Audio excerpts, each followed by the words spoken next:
we are right in the middle of the Bread of Life discourse in the Gospel of John. We have 5 weeks. We are in the year B, which is the proclamation of the Gospel of Mark, but we've interrupted Mark for 5 weeks, and we've got this very, very fine opportunity of renewing our Eucharistic faith. The word Eucharist means thanksgiving, and it brings us into the whole necessity of being grateful in life. When people are grateful, they become wonderful people.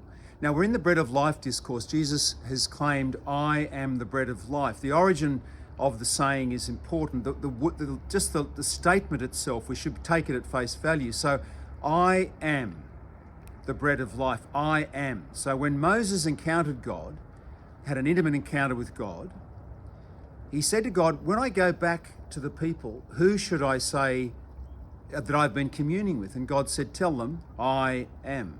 So Jesus walks on the water. He does the miracle of the loaves a couple of weeks back. Then he walks on the water. The disciples are scared out of their wits. He says to them, I am, be not afraid.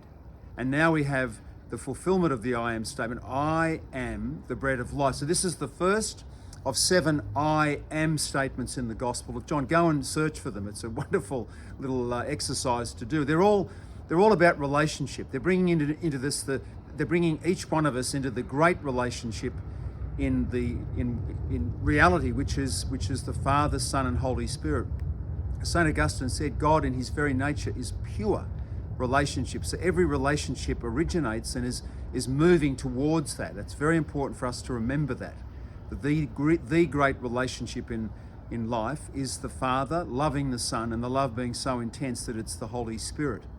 So I am. Jesus of Nazareth claiming to be God. I am. So Jesus is fully human, fully divine. I am the bread of life. Now in the Greek language there are 3 words for life: bios, suke, and zoe. So bios is where we get our word from for biology, the physical world, the biological world, and that's so important, of course. So important to be truthful about our biological basis, our origin, who we are as men, as women. And then there's the suke, which is where we get our word from psychology. And psychology is very important. It's soul living, so biological living, it's important. Psychological living is important. And we're talking about the bread of life. Life is about relationships. So when relationships break down, well, we begin to break down. So this is entirely necessary, soul living, so suke. And then there is zoe, which is the word that John uses here.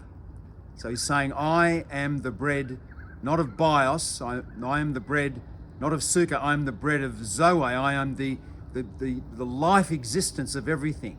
This is the divine life.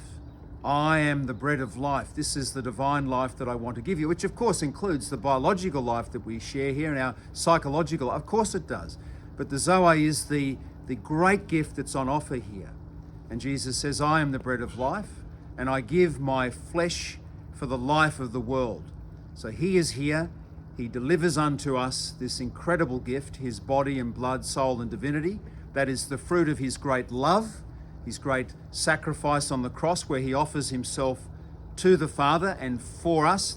That's what we're asked to do. And he feeds us then. The fruit of that love is his very body, blood, soul, and divinity. I give my flesh for the life of the world. What a great opportunity it is for us to receive him and then to go out and to receive others, to take them out of their loneliness and isolation. I am the bread of life. God is pure relationship.